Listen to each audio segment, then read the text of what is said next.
Então, boa noite a todos, que a paz de Jesus esteja conosco na noite de hoje, para os que estão presentes, para os que estão assistindo a palestra gravada depois, que seja uma noite de muita luz e de muita paz para todos nós. A gente vai iniciar então o trabalho da noite de hoje, fazendo a nossa prece de abertura, agradecendo a Deus nosso Pai, a nosso Mestre Jesus, aos amigos espirituais do nosso centro, que estejam conosco na noite de hoje mais uma vez, abençoando e iluminando a cada um de nós que aqui se encontra, nós encarnados, os irmãos desencarnados que também vieram à nossa casa na noite de hoje, todos aqueles que estiverem assistindo a palestra de forma online, que também sejam abençoados e iluminados com as bênçãos de Deus e de Jesus. Que assim seja, graças a Deus, graças a Jesus. Hoje a nossa palestra então com a Vanessa, nossa companheira aqui da casa. Bom, a gente vai falar então da reencarnação, da dádiva divina. Na verdade é mais um bate-papo, né? A gente vai rever alguns conceitos, mas a reencarnação é uma das bases filosóficas, doutrinárias, né? Um dos pilares da doutrina espírita. Sem ela, a doutrina não é que não existiria, mas, né, ficaria incompleta por conta de ser um dos preceitos do espiritismo. Então, o que é a reencarnação? É voltar ao corpo físico. É dádiva divina, aprendizado, experiências que nos permitem evoluir na direção dos anjos. No Livro dos Espíritos, a gente vê muito isso, Kardec questionando os espíritos e os espíritos falando que todos nascemos, né, enquanto individualidades simples e ignorantes, e vamos evoluindo à medida que nós vamos tendo as nossas experiências em cada encarnação, em cada vida, né, que a gente passa, seja aqui no plano terreno, em outros planos, e assim o espírito vai evoluindo. Então, Deus lhes impõe a encarnação como finalidade de levá-los à perfeição. Para uns é uma expiação, para outros uma missão. E aqui é importante frisar que para muito poucos é missão, né? Acho que para a grande maioria de nós ainda é expiação. Então, para chegar a essa perfeição, eles devem sofrer todas as vicissitudes da existência corpórea. Nisso consiste a expiação. A encarnação ainda tem outra finalidade, que é de pôr o espírito em condição de encarregar-se de sua parte na obra da criação.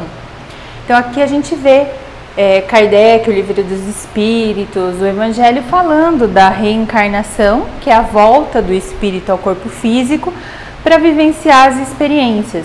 Não só para nos levar à perfeição, mas para nos aperfeiçoar intelectual e moralmente nessa mesma existência que nós estamos, né? Porque é muito comum a pessoa falar assim, principalmente espírita, né, que já tem esse conceito, já conhece, né, essa definição da reencarnação, falar, então já que eu não consegui fazer nessa, eu vou deixar para a próxima. E não é bem assim, a gente tem que fazer o máximo possível de esforços para que nessa a gente trabalhe, né, todas as dificuldades, a gente passe por todas as provas para evitar que na próxima a gente tenha que vir e passar pela mesma experiência. Porque quando a experiência ela é aprendida, na próxima você vai cumprir aquelas que você deixou de finalizar, ou que você... É como uma escola, você não passou na prova daquela matéria, você vai ter que fazer a matéria de novo e a prova dela. Assim é nas nossas vidas, nas nossas existências, né? E por que reencarnamos? Então aqui um pouco da definição já fala, né? A reencarnação é instrumento que Deus nos oferece para a nossa própria redenção.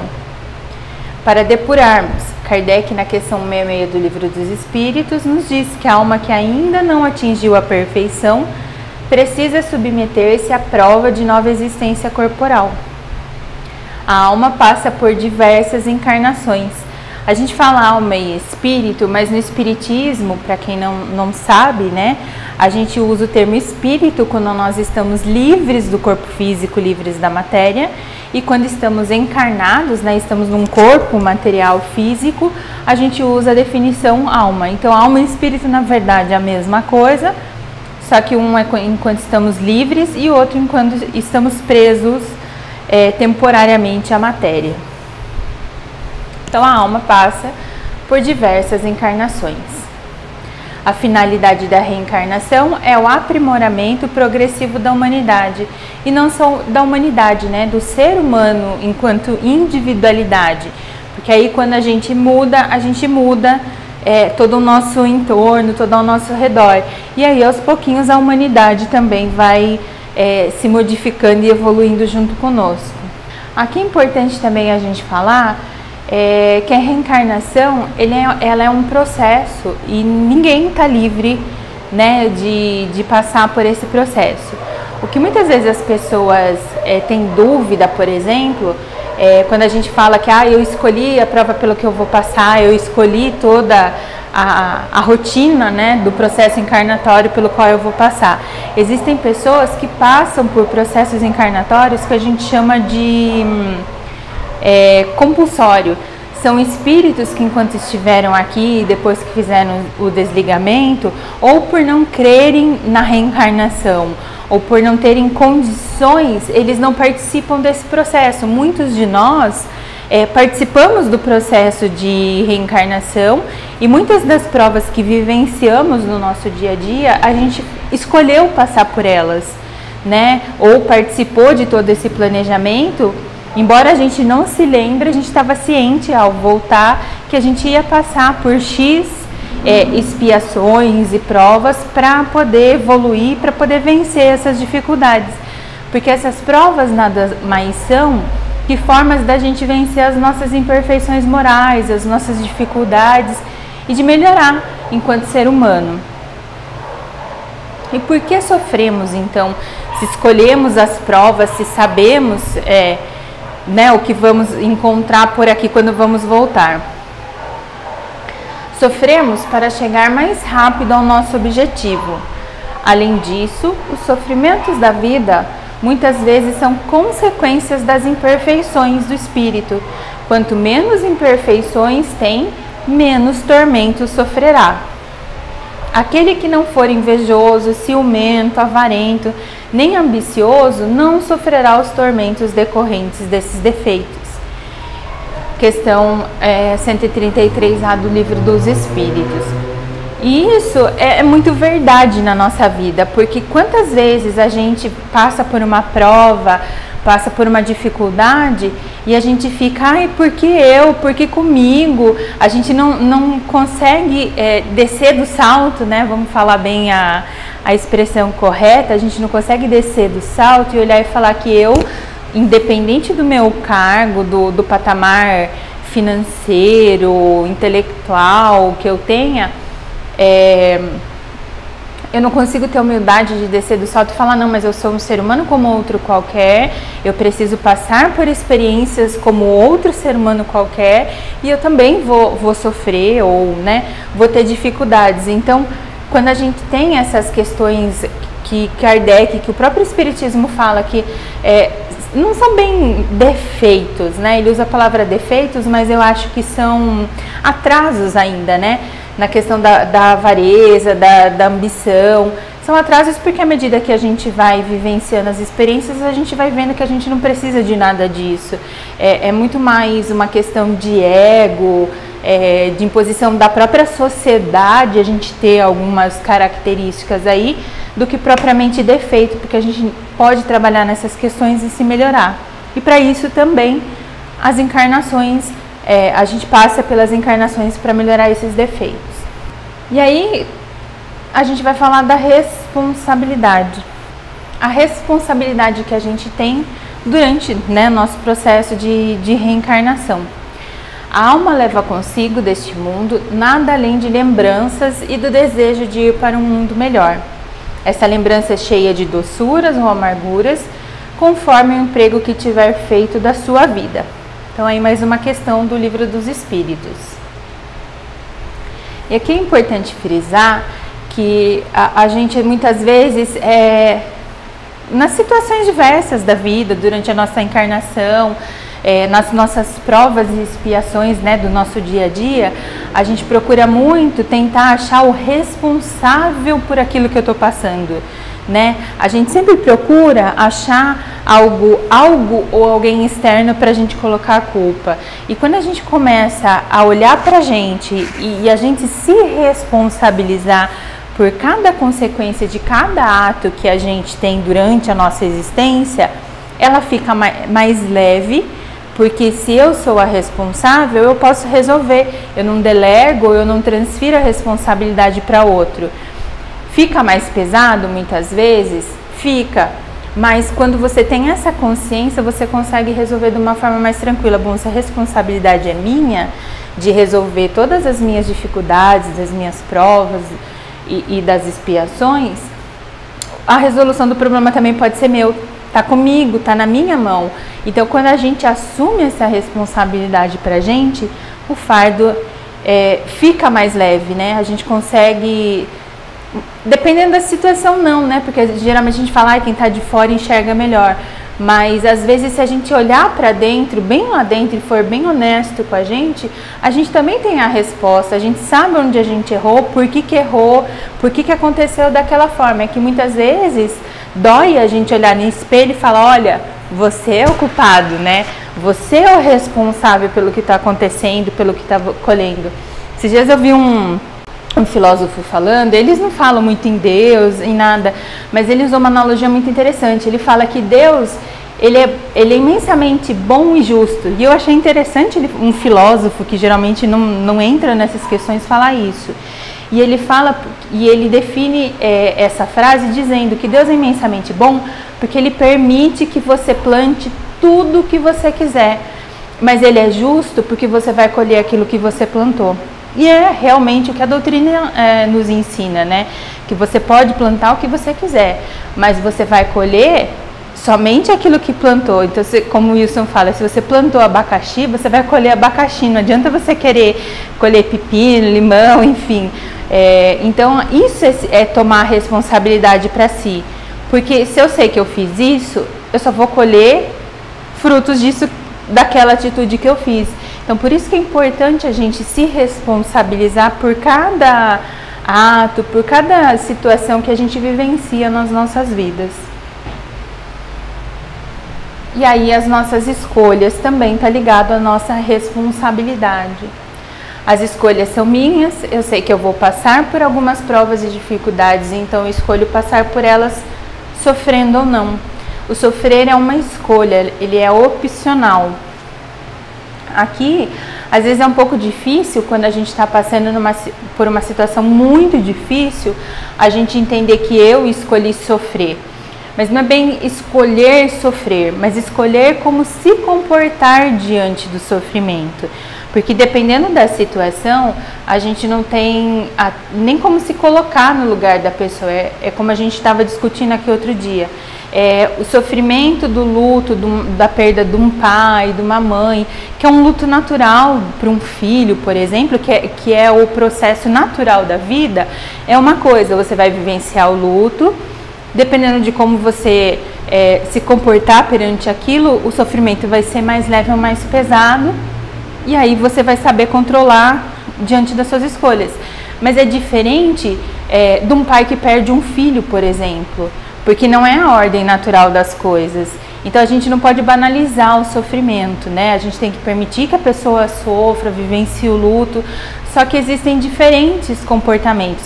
Se eu escolher ter uma posição não positiva, né? Porque é uma situação difícil, mas eu escolher seguir, né, adiante, compreender que foi só, como a doutrina nos esclarece, foi só uma breve separação, logo nós nos reencontraremos. Se eu tiver firme comigo o propósito do Espiritismo e compreender que essa vida aqui nossa é uma vida só de experiências e é passageira, não é a nossa real vida, que lá sim a vida do Espírito é a verdadeira vida mesmo, eu sei que eu vou me reencontrar com esse espírito, seja quando eu volte para uma nova reencarnação ou quando eu tiver já cumprido a minha prova aqui na Terra e já tiver desligado desse corpo físico. Então, quando a gente compreende isso, a gente sabe, por mais que doa, que seja uma separação que a gente não espera, mas a gente sabe que é uma breve separação, a gente vai se reencontrar. Então aí que está você escolher a posição que você toma perante o sofrimento, né? O sofrer bem, digamos assim, se a gente pode dizer, né?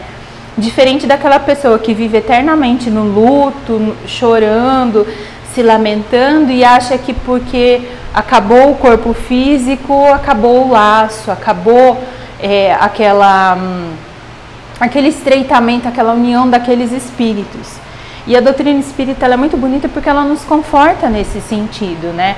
Que a nossa principal vida é a vida do espírito, é de lá, e todos nós um dia vamos nos reencontrar. Então, as consequências da nossa responsabilidade e da nossa escolha. Então, uma frase de Chico que ilustra muito isso, né? Embora ninguém possa voltar atrás e fazer um novo começo, qualquer um pode começar agora e fazer um novo fim. Então, embora eu não possa voltar e mudar tudo o que aconteceu lá atrás, eu posso parar, reorganizar minha mente, reorganizar minha vida, me responsabilizar pelos meus atos e começar agora para ter um final diferente, ou ter uma posição perante a vida diferente. E isso vai fazer toda a diferença lá no fim. Todos os espíritos tendem à perfeição e Deus lhes fornece os meios de alcançá-la através das provações da vida corporal. Então, toda a reencarnação é um meio, né, de a gente alcançar aí. Ele fala muito na perfeição, né, porque a gente tem que buscar sempre o aprimoramento, mais do que o intelectual, o moral. Porque quando a civilização ela já tem um alcance moral muito mais elevado, tudo é muito melhor. Né? A gente vê aí nas obras da doutrina e alguns outros livros que falam dos mundos felizes, onde as civilizações são altamente moralizadas. E realmente você vê os países, por exemplo, a grande diferença no nosso próprio mundo hoje, os países que têm uma questão moral um pouquinho mais elevada, por exemplo, do que o nosso, você vê que a parte da civilidade dos cidadãos, de tudo mais é completamente diferente da nossa, né? Eu não sei quem estava comentando comigo, eu acho que foi a nossa companheira que estava na Inglaterra. Ela falou, gente, o pessoal sobe no ônibus lá, não tem cobrador, não tem catraca, não tem nada. Mas por quê? Porque eles têm uma questão moral e de educação muito grande, que eles sabem que se ele subir no ônibus sem o bilhete comprado e entrar um fiscal, ele vai preso. Ele não vai ser só colocado para fora do ônibus ou obrigado a pagar a passagem. Ele é punido com a lei. Então, olha a elevação educacional e moral que esse cidadão tem para ter essa noção. E você não vê ninguém assim, vou subir, vamos ver no que vai dar, não. Todo mundo obedece à lei. Então, você vê que são pessoas que já atingiram um patamar moral um pouquinho melhor do que o nosso, mesmo estando no mesmo planeta Terra que a gente está, né? Então, porém, a sua justiça, ela lhes reserva para suas novas existências a realização daquilo que não puderam fazer ou cumprir numa primeira provação.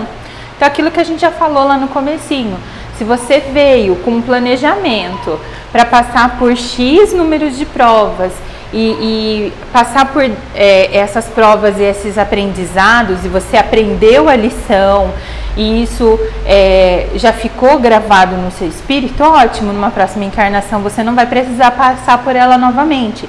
Mas se você não cumpriu a prova, quando você volta a repetir essa prova de novo para poder, digamos assim, ser aprovado nessa matéria X, né, nesse quesito X. E muitas vezes a gente fica, nossa, eu acho que eu já passei por essa situação, por que será? A gente fica com esses flashes, né, de passar por algumas situações, ou a convivência com algumas pessoas, e a gente fica, nossa, mas eu lembro, parece que eu já vivenciei isso, eu já passei isso. E realmente, o nosso espírito, a gente não tem a lembrança de tudo, mas a gente consegue muitas vezes acessar algumas pequenas lembranças de outras vivências, né? E a gente sabe que, olha, se eu estou passando por isso de novo, então, peraí, vamos ficar atento, o que eu preciso, o que a gente costuma falar muito, não é porquê, mas toda vez que a gente passar por uma prova, uma dificuldade, a gente sempre se pergunta, para quê? Para que eu estou passando por isso? O que eu preciso aprender? né? Qual que é a lição que eu preciso aprender? O que eu preciso enxergar nessa situação que eu não estou enxergando, por isso ela está se repetindo. Então, se perguntar, olhar, né, para a situação por um completo, olhar para você, é aquilo que eu falei, quando a gente assume a responsabilidade, o que eu estou fazendo, que eu estou repetindo essa situação de novo, aonde eu estou, não digo errando, né, porque a gente está aqui para aprender, na verdade, né, onde eu estou balançando ali que essa prova está se repetindo, né. Os laços de família. Muita gente se pergunta, mas o que acontece quando a gente reencarna? Eu volto com os mesmos familiares, eu vou encontrar aquela pessoa, eu não vou encontrar. Então aqui o próprio Evangelho e as questões do Livro dos Espíritos nos mostram que os laços de famílias não são destruídos pela reencarnação. Então quando eu volto, quando eu vou reencarnar, quando eu reencarno novamente, eu volto geralmente no rol daqueles meus amigos mais próximos, familiares, todos reunidos novamente, até porque a gente precisa acertar algumas coisas que ficaram para trás.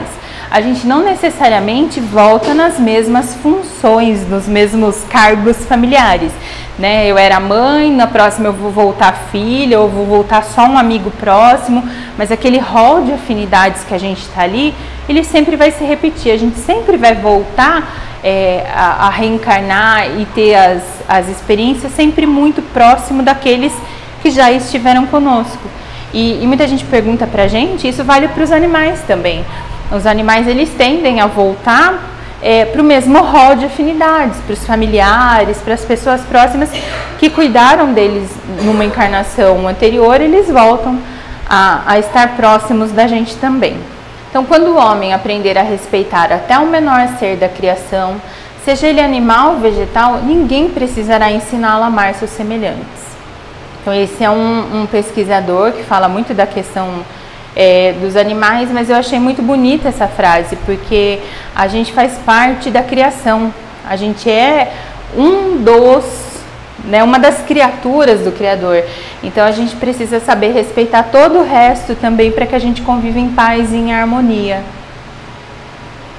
E aí umas considerações finais aí para a gente pensar, né, para a gente refletir. A reencarnação não será tão somente resgate de transgressões, como eu falei, não são só provas, só expiações, né? Mas ensejo de modificações das causas que criam um destino.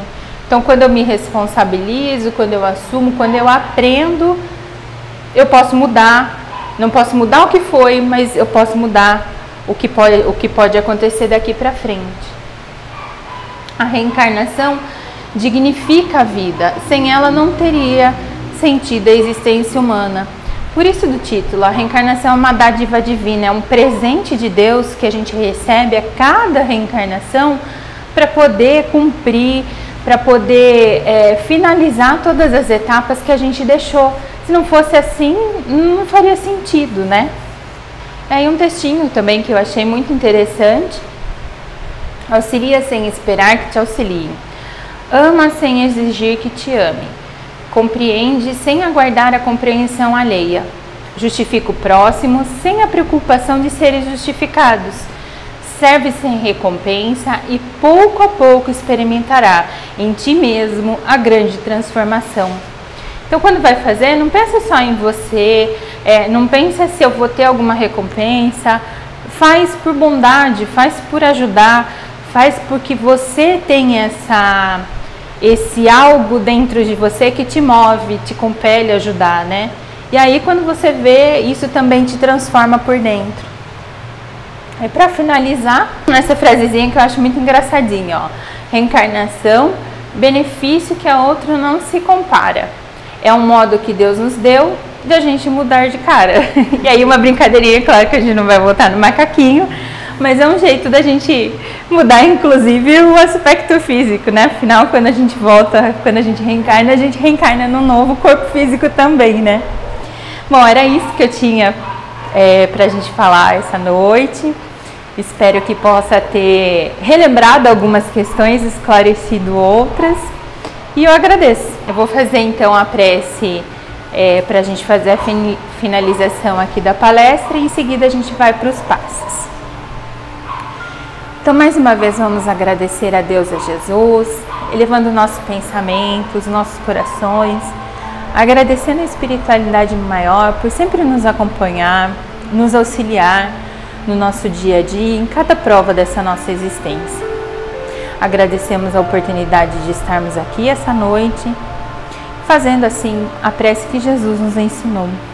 Pai nosso que estais nos céus, santificado seja o vosso nome. Venha a nós o vosso reino, seja feita a vossa vontade, assim na terra como nos céus. O pão nosso de cada dia nos dai hoje, perdoai as nossas ofensas, assim como nós perdoamos a quem nos tem ofendido. E não nos deixeis cair em tentação, mas livrai-nos, Senhor, de todo mal, que assim seja.